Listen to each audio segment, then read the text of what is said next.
Meron kaming nakasabayang NMAX na ka 62 or 63 ba talaga yung load, kasi sinabi niya naman sa dulo ng video kung ano yung load niya at hindi pa siya naniwala na all stock yung flame natin.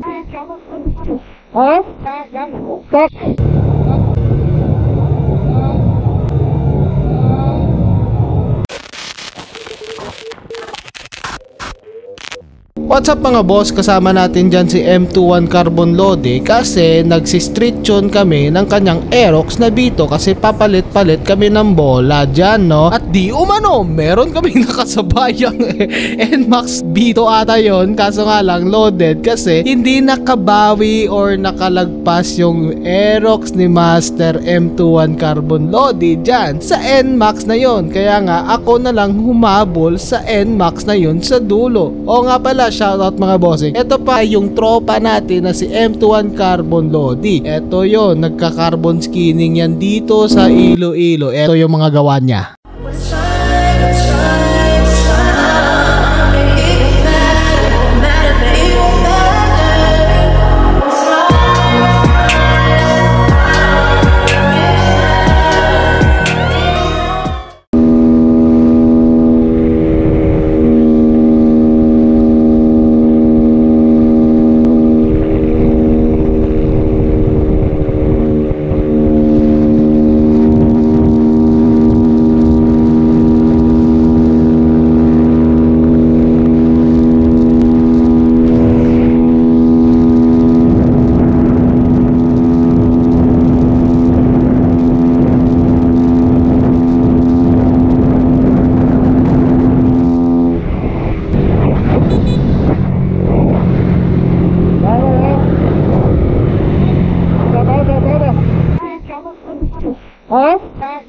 Stop.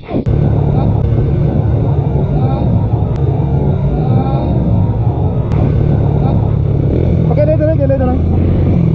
Stop na. Stop. 4 days pa lang sa ako, ano? Yeah, kung sila sige, stop. Stop na yung Rose. Stop.